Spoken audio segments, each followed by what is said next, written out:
Have you ever heard of a guy so powerful that, like, the richest kingdom in the world practically begged to be his? Wow. That was Mark Antony. Yeah. He went from being Julius Caesar's right-hand man to almost like reshaping the entire Roman Republic. Yeah, his story, it's one you won't want to miss. It is, and on this deep dive, we're going to explore his life Okay.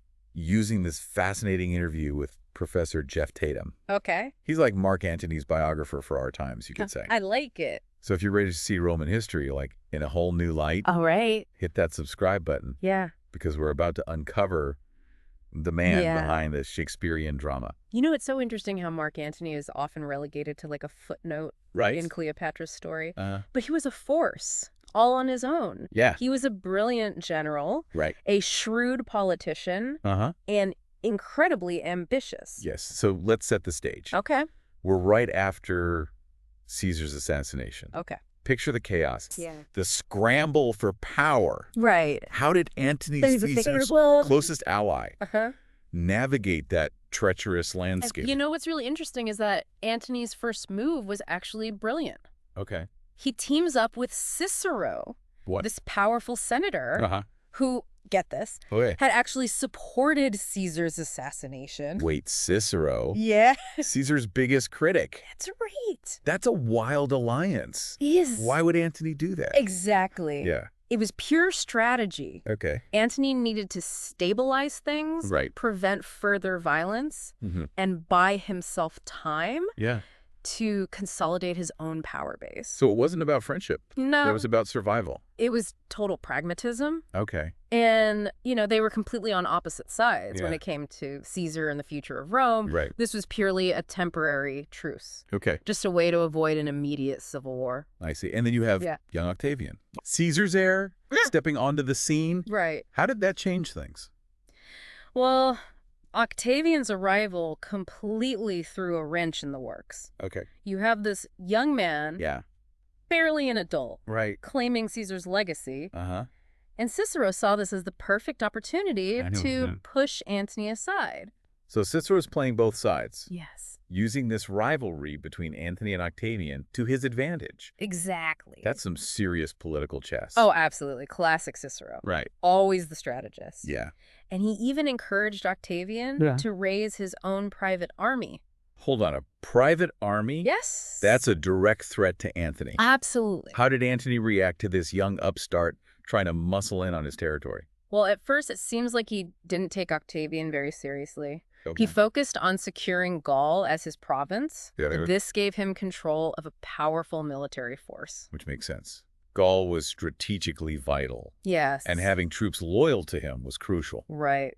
In this power struggle. It was essential, but Cicero kept stirring the pot, portraying Octavian as the Republic's savior, the only one who could stop Antony's so-called tyrannical ambitions. So public opinion starts turning against Antony. Yes, it did. It's not good. It wasn't a good situation. Right. With Octavian gaining influence and Cicero constantly attacking him. Yeah. Antony was in a tough spot. Yeah. He had to leave Rome, head north to Gaul to regroup and consolidate his forces. So he retreats to figure out his next move. Yeah, essentially. I bet he wasn't happy being outmaneuvered by a teenager. I can imagine the frustration, but you have to remember, Antony was a seasoned general. Right. He wasn't one to back down easily. He had very strong allies in the north.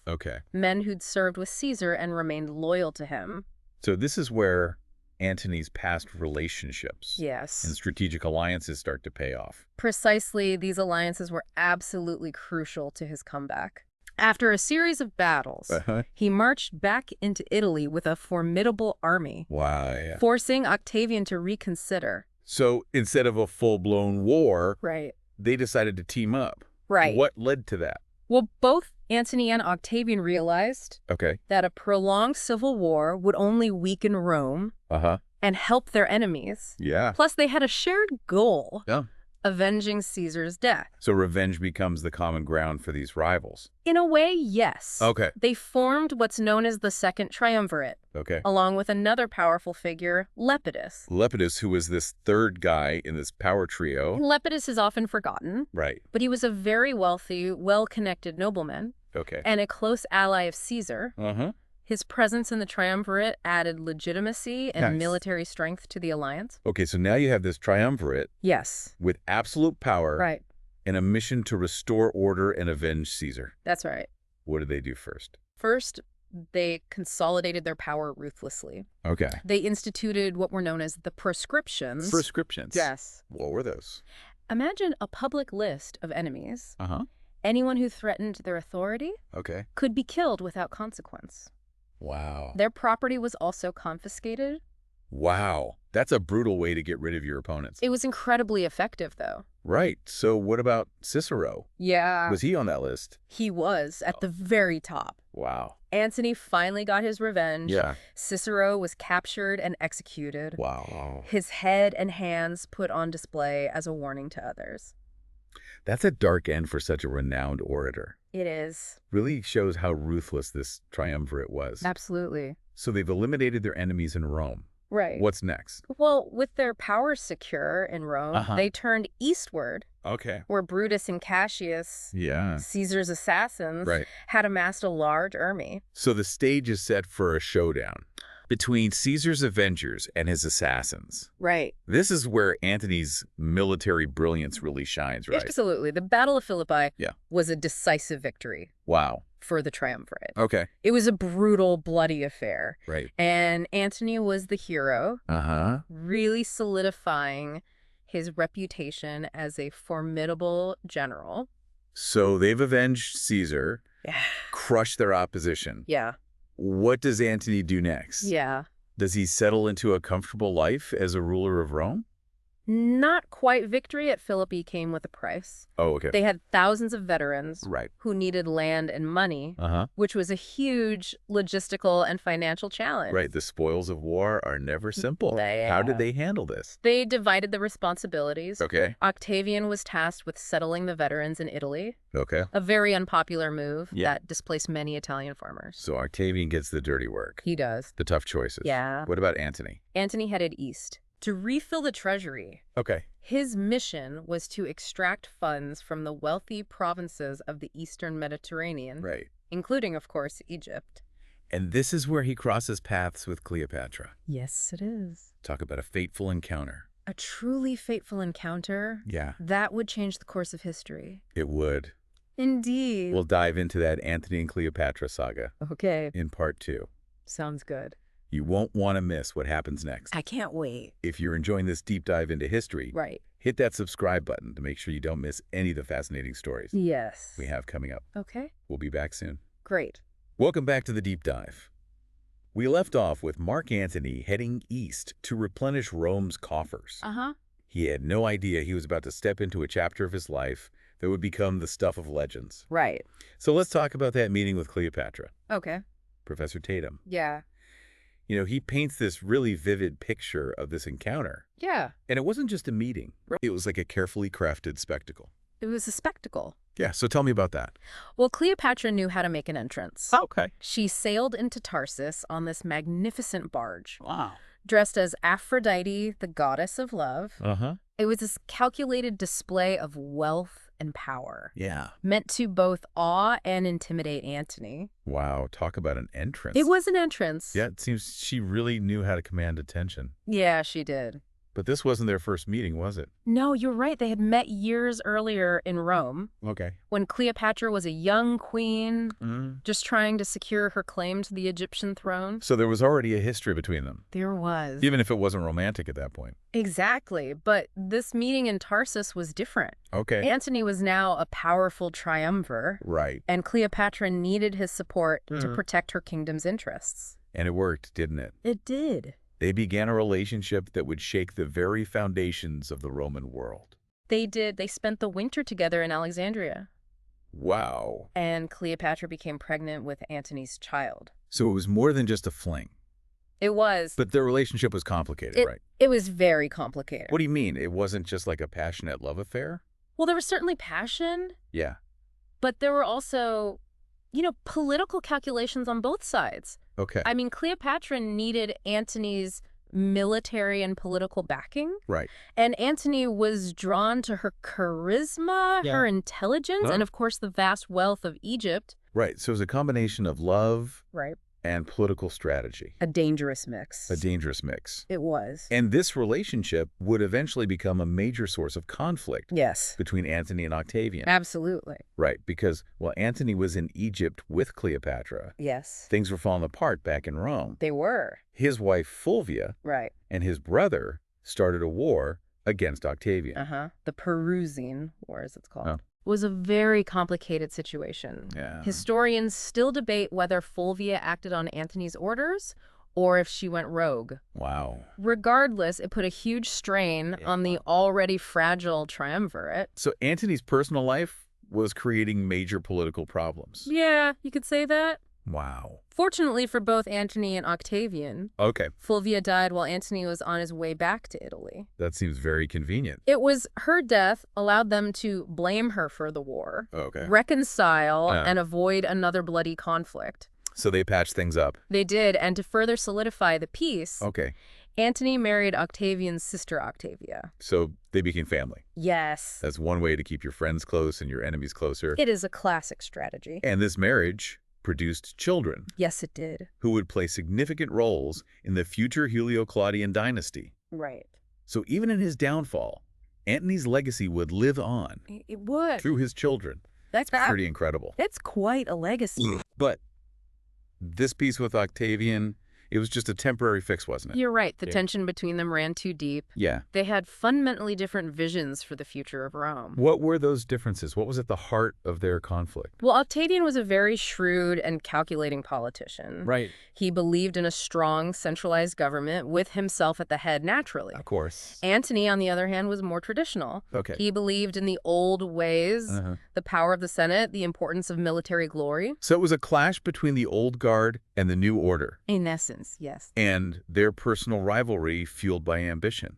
Yes. And perhaps jealousy only made this ideological divide worse. Absolutely. And then there's Cleopatra, always in the background. Right. This constant source of friction between them. Yeah. Octavian really used her to discredit Antony. He did. Portraying him as captivated by her charms and a traitor to Rome. Exactly. Octavian was a master of propaganda.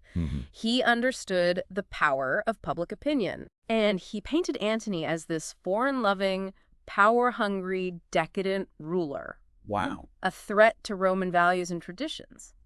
And Antony, how did he react to these attacks? Well, it seems he underestimated Octavian's cunning. Oh. He continued to live very openly with Cleopatra in Alexandria, even after marrying Octavia. Wow. He seemed almost oblivious to the damage this was doing to his reputation back in Rome. So he was living the good life in Egypt. It seems so. Enjoying the wealth and the luxury of Cleopatra's court. Right. While Octavian was back in Rome chipping away at his power. Yeah, that's a pretty good summary. That doesn't sound like a winning strategy. It wasn't, and eventually the situation became impossible. Right. The triumvirate crumbled, and the inevitable clash between Antony and Octavian was just a matter of time. And that brings us to the final showdown. It does. A clash of titans that would determine the fate of Rome. A clash years in the making. We'll delve into that dramatic conclusion of Mark Antony's story. Okay. When we return, if you're finding this deep dive as captivating as I am, it is. Be sure to subscribe so you don't miss the final chapter of this incredible story. I'm on the edge of my seat. We'll be back before you know it. Welcome back to the deep dive. It all comes down to this. The final showdown between Mark Antony and Octavian. Yeah. The year is 31 BC. Oh, okay. And the future of Rome hangs in the balance.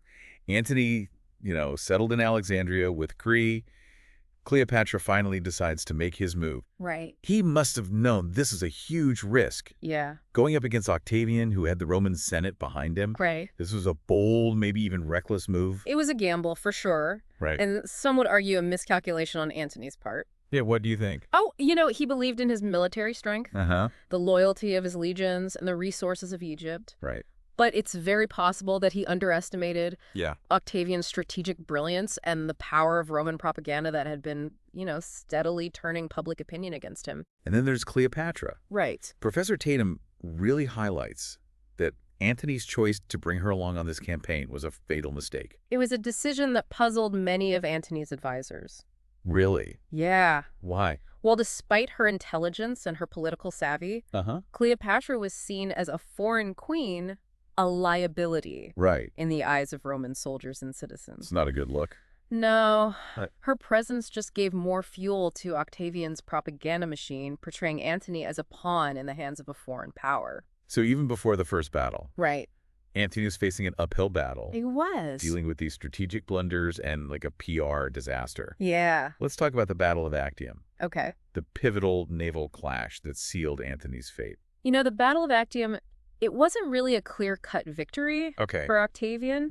It was more of a war of attrition. Like a slow wearing down of Antony's forces. So like a slow bleed. Exactly. And Octavian's general Agrippa was a brilliant tactician. You know, constantly harassing Antony's fleet, disrupting supply lines, and picking off smaller detachments. So just constant pressure. Constant pressure. Yeah.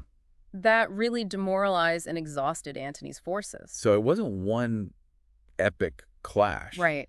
But a series of smaller engagements that gradually turned the tide against Antony. Exactly. And then in a moment of desperation, Antony made another critical error. Oh no, what did he do? He abandoned his legions. What?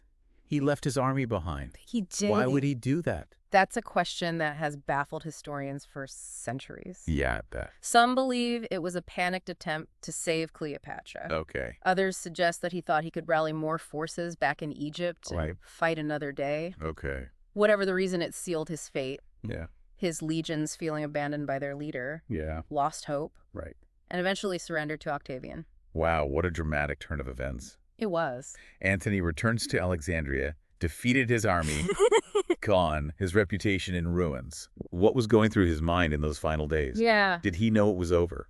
I think he must have. Yeah. The sources tell us that he tried to negotiate with Octavian. Okay. Even offering to live in exile in Athens. Really?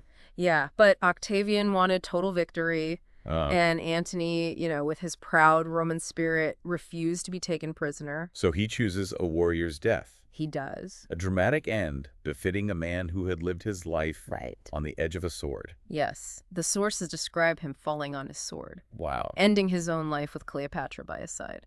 It's a tragic end to a life full of ambition, passion, and ultimately defeat. It is. What can we learn from Mark Antony's story? That's a great question. He wasn't just a tragic figure in a love story. No. He was a complex man who left an undeniable mark on history.